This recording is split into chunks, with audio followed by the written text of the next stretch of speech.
行會今日嘅決定，現階段咧原則上係批准奇妙電視及香港電視娛樂嘅免費電視牌照嘅申請。呢一樣嘢係睇一個社會需唔需要啦。咁如果社會聲音係需要嘅，我覺得應該盡快，唔好拖咁耐。每天只看到這三幅被，尤其是亞視太不爭氣，天天反覆播映無人願理。望 TVB 會演出好戲，無奈是戲劇欠些真理，三色一早已闊老到難離，而王維基等這麼多次卻被棄，看着快盡耗了所有儲備，錯人是你，想修改這片絕地，但中央不肯理你，哪怕你耗費心機。誰有發牌的勇氣，看着確似無味，不要再雞汁餸飯，有沒有轉機，從頭選起，誰滿意這種結尾，花光一切被嫌棄，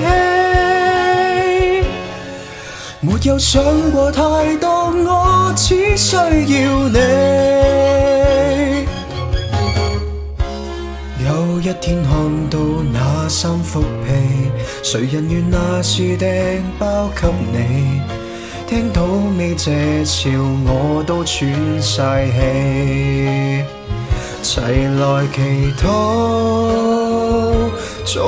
於一天我會望到，告別那亂發牌封建制度，無從預告，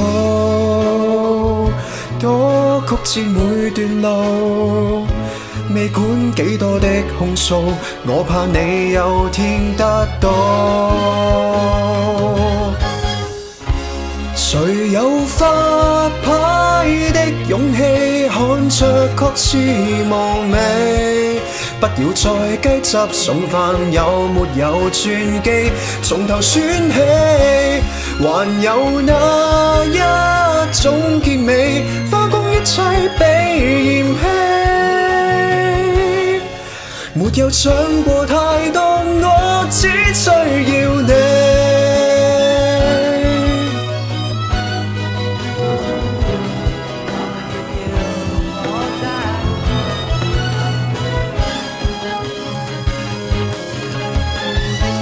講真，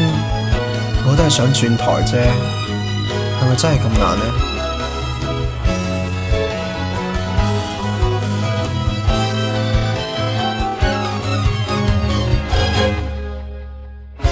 誰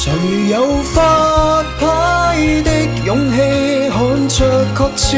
無味，不要再雞汁餸飯，有沒有轉機，從頭選起，誰滿意這種結尾，花光一切被嫌棄，沒有想過太多，我只需要你。